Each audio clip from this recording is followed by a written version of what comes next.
सिंध के वजीर इत्तलात सैयद नासिर हुसैन शाह ने वर्ल्ड पॉपुलेशन डे के मौके पर कराची के मकामी होटल में मुनक्कदा तकरीब से खिताब में कहा कि आबादी के बढ़ने से मईशत पर असरात पड़ते हैं। सिंध में सबसे ज़्यादा लोगों की आमद होती है। वफाक ने सूबे की आबादी कम ज़ाहिर की, जिस पर तहफ़्फ़ुज़ात हैं। While population of Sindh in 2017 was 47.89 million, but there is conflict on it.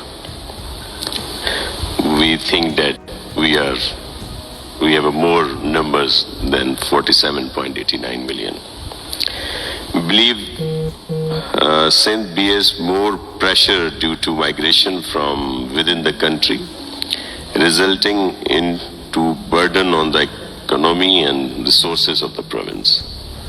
उन्होंने कहा कि मौजूदा सिंध हुकूमत पॉपुलेशन वेलफेयर को डिस्पेंसरी सतह पर बढ़ा रहे हैं ताकि आबादी की रोकथाम के लिए ग्रास रूट लेवल पर काम किया जा सके। सूबाई वजीर ने MKM को भी आड़े हाथों लिया और कहा कि MKM के वफाकी वजीर अमीन उल हक की सिंध हुकूमत पर तनकीद समझ से बाहर है। MKM के वज़रा को वफाकी हुकूमत ने लॉलीपॉप दिया, ये इस पर खुश हैं। वसीम अख्तर कहते हैं कि पीपल्स पार्टी सिंध हुकूमत पर काबिज है। आप लोग कब्जा करना जानते हैं, हम आवाम के वोट पर आए हैं। वसीम अख्तर से कोई पूछे कि मेयर के तौर पर उन्होंने कौन सा कारनामा अंजाम दिया। MKM का कराची से सफाया उनके करतूतों की वजह से हुआ। हमारे यहाँ एक दो दुश्वारियाँ ज़रूर हैं कि जहाँ पे बाहर से लोग बहुत आ जाते हैं और वो भी फिर हमें ही उनका जो प्रेशर है वो करना पड़ता है। मिसाल के तौर पर अफगान रेफ्यूजीज़ की आज के बात चल रही है कि फिर वहाँ पे इस तरह के इश्यूज़ हैं, फिर वो यहाँ पे आ रहे हैं।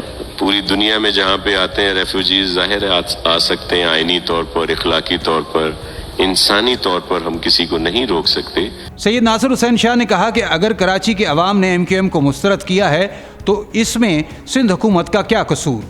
रफ़ीक आज़ाद, न्यूज़ पाकिस्तान.TV, कराची।